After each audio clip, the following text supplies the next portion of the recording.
As inscrições de Lachish. As inscrições de Lachish são um conjunto fascinante de artefatos arqueológicos que oferecem uma visão única sobre a história, a administração e a vida cotidiana no antigo reino de Judá. Encontradas nas escavações do sítio de Tel Lachish, uma das cidades mais importantes de Judá, essas inscrições são conhecidas como Cartas de Lachish e datam do final do século 7 a.C., pouco antes da destruição da cidade pela Babilônia em 586 a.C. Descrição das inscrições de Lachish. As cartas de Lachish são um conjunto de fragmentos de cerâmica, ostraca, que contém mensagens escritas em hebraico antigo.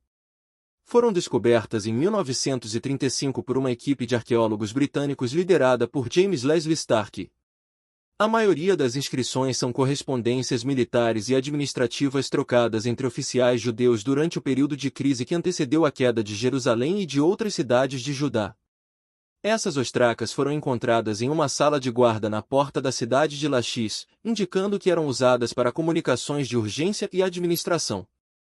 As inscrições estão escritas em tinta e são notáveis por sua clareza e pelo estado de conservação, permitindo uma leitura relativamente fácil dos textos. Importância das inscrições de Lachish. Contexto histórico e político. As cartas de Lachish fornecem um vislumbre direto das tensões políticas e militares do período. Elas descrevem a comunicação entre os oficiais de Lachish e as autoridades em Jerusalém, revelando detalhes sobre a defesa da cidade contra a invasão da Babilônia. Isso ajuda a corroborar e a expandir nosso entendimento dos eventos históricos descritos na Bíblia, especialmente no livro de Jeremias. A administração e vida cotidiana. Além das questões militares, as inscrições também lançam luz sobre a administração do reino de Judá. Elas mencionam práticas de vigilância, relatórios de movimentação de tropas e até aspectos da vida cotidiana e das preocupações dos habitantes. Isso oferece uma visão mais completa e matizada da sociedade judaica na época. A linguagem e escrita. As inscrições são uma fonte inestimável para o estudo do hebraico antigo. Elas mostram a evolução da escrita e da língua hebraica, proporcionando dados linguísticos importantes para filólogos e historiadores. O uso da escrita cursiva e o estilo das letras ajudam a entender melhor a alfabetização e as práticas de comunicação da época. Corroborando relatos bíblicos, as cartas de Lachish fornecem evidências arqueológicas que corroboram os relatos bíblicos sobre a invasão da Babilônia e a queda de Judá. A correspondência revela a pressão crescente sobre as cidades de Judá e a desesperada situação militar, alinhando-se com as narrativas dos profetas bíblicos, como Jeremias, que advertiram sobre a destruição iminente. Arqueologia e história militar. A descoberta e o estudo das cartas de Lachish ajudam a entender melhor as estratégias militares e as fortificações utilizadas pelos judeus para defender suas cidades. Lachish era uma das cidades fortificadas mais importantes de Judá, e as inscrições mostram a importância da comunicação e da organização militar na tentativa de resistir aos invasores. Conclusão. As inscrições de Lachish são uma janela rara e valiosa para o mundo do antigo Judá. Elas não apenas confirmam e enriquecem nosso entendimento da história bíblica, mas também oferecem uma visão detalhada das práticas administrativas, militares e cotidianas da época. Como uma das descobertas mais importantes da arqueologia bíblica, as cartas de Lachish continuam a fascinar estudiosos e a iluminar a complexa história do Oriente Médio Antigo. As inscrições de Siloé. As inscrições de Siloé, também conhecidas como a inscrição do túnel de Siloé, são uma descoberta arqueológica fascinante que oferece uma visão direta da engenharia antiga e da vida em Jerusalém durante o período bíblico. Por volta do século 8 a.C., durante o reinado do rei Ezequias, a cidade estava sob ameaça constante de invasão pelos assírios, um dos impérios mais poderosos da época. Para proteger a cidade e garantir o abastecimento de água durante um cerco, Ezequias ordena a construção de um túnel para desviar a água da fonte de Gion, que está fora das muralhas da cidade, para o reservatório de Siloé, dentro das muralhas. Este túnel é conhecido como o Túnel de Ezequias. A descoberta da inscrição aconteceu em 1880, por um garoto que estava nadando no reservatório de Siloé. Ele descobriu uma inscrição em uma das paredes internas do túnel. A inscrição, esculpida na rocha, é agora conhecida como a inscrição de Siloé. Escrita em hebraico antigo, a inscrição é um relato detalhado de como o túnel foi construído. A descrição da inscrição. A inscrição de Siloé é composta por 6 linhas de texto que descrevem a conclusão do túnel. Ela relata o encontro das duas equipes de escavadores que começaram a escavar o túnel de extremidades opostas. Aqui está uma tradução aproximada da inscrição. No momento da perfuração, os escavadores estavam cavando de um lado e do outro, e quando ainda havia cerca de 1,3 metros para escavar, a voz de cada um era ouvida chamando seu companheiro, pois havia um zigue-zague na rocha à direita e à esquerda. E no dia da perfuração, os escavadores golpearam de um lado e do outro, e a água fluiu do manancial para o reservatório ao longo de aproximadamente 533 metros, e a altura da rocha acima das cabeças dos escavadores era de cerca de 50 metros. A importância da inscrição de Siloé.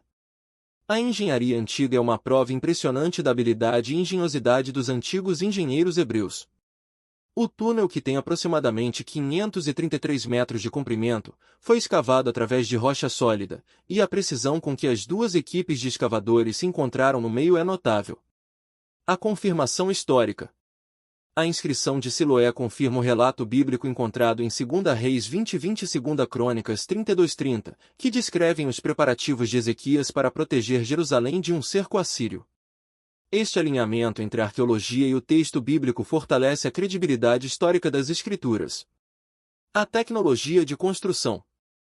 A inscrição oferece insights sobre as técnicas de construção e comunicação utilizadas na época. A menção de um zigue-zague na rocha sugere que os escavadores usavam métodos acústicos para se orientarem e se encontrarem no meio do túnel. A vida cotidiana e defesa. A construção do túnel e a inscrição associada refletem a vida cotidiana e as estratégias de defesa de Jerusalém antiga. Elas mostram como a população se preparava para a guerra e lidava com ameaças externas, garantindo o fornecimento essencial de água durante um cerco. A evidência linguística. A inscrição é um dos exemplos mais antigos e bem preservados da escrita hebraica antiga. Estudar o texto ajuda os linguistas a entender a evolução da língua hebraica e as práticas de escrita da época. Impacto cultural e educacional. A inscrição de Siloé tem um enorme valor cultural e educacional.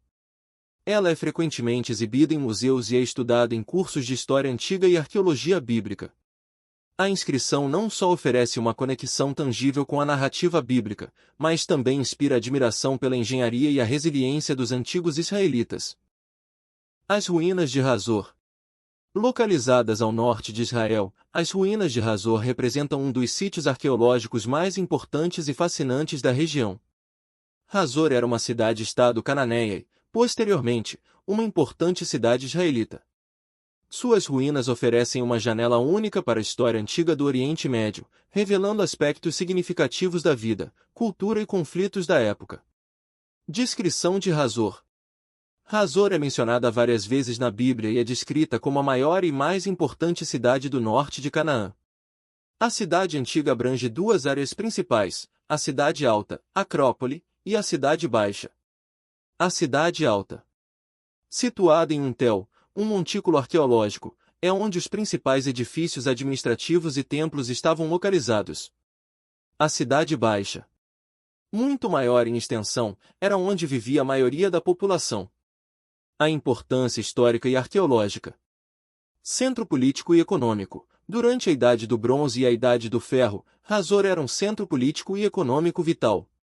Ela controlava rotas comerciais estratégicas que ligavam o Egito e a Mesopotâmia, contribuindo para sua riqueza e influência. A destruição e reconstrução. A cidade foi destruída e reconstruída várias vezes ao longo de sua história. Um dos episódios mais notáveis é a destruição mencionada na Bíblia, atribuída a Josué, Josué 11:10, e sua posterior reconstrução durante o reinado de Salomão, conforme mencionado em 1 Reis 9:15. As descobertas arqueológicas significativas. As escavações em Hazor, iniciadas na década de 1950 e continuando até hoje, revelaram uma rica variedade de artefatos e estruturas. Entre as descobertas mais importantes estão templos e palácios, estruturas monumentais que indicam a importância religiosa e administrativa de Hazor, tablets de argila, Inscrições cuneiformes que fornecem informações valiosas sobre a administração, comércio e diplomacia da época. Estátuas e artefatos religiosos. Objetos que revelam as práticas religiosas e culturais dos habitantes de Hazor. As evidências de conflitos. As ruínas mostram sinais claros de destruição violenta, corroborando relatos bíblicos e outras fontes históricas sobre os conflitos que ocorreram na região. Os arqueólogos encontraram camadas de destruição que correspondem a ataques militares, como queimaduras intensas e estruturas desmoronadas. Contexto bíblico. Hazor é mencionada várias vezes na Bíblia, destacando sua importância tanto em tempos de paz, quanto de guerra. No livro de Josué, Hazor é descrita como a cabeça de todos os reinos de Canaã, um título que sublinha sua preeminência na região. A destruição de Hazor por Josué é uma das campanhas militares mais significativas na conquista de Canaã. Importância cultural e educacional. O estudo de Hazor oferece uma compreensão profunda das dinâmicas sociais, econômicas e políticas do Oriente Médio Antigo.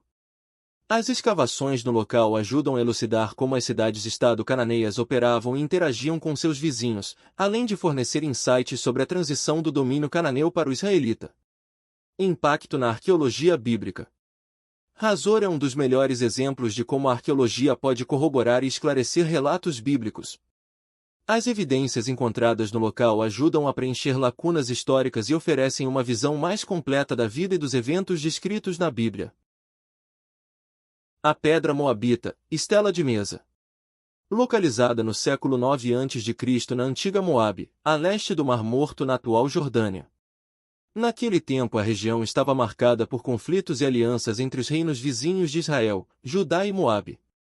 A Pedra Moabita, também conhecida como a Estela de Mesa, é um dos artefatos mais significativos desse tempo, oferecendo um vislumbre direto das interações políticas e religiosas da época.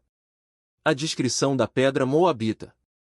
A Pedra Moabita é uma estela de basalto preto, com aproximadamente 1,15 metros de altura e 60 centímetros de largura. Ela foi descoberta em 1868 pelo missionário anglicano Frederick Augustus Klein Dibon, antiga Dibon, na Jordânia. A inscrição na pedra foi feita pelo rei Mesa de Moabe por volta de 840 a.C. e está escrita em moabita, uma língua semítica intimamente relacionada ao hebraico. O texto e tradução. A inscrição na pedra moabita consiste em 34 linhas de texto que detalham as conquistas do rei Mesa, incluindo sua rebelião contra o reino de Israel. Aqui está uma tradução aproximada de parte da inscrição.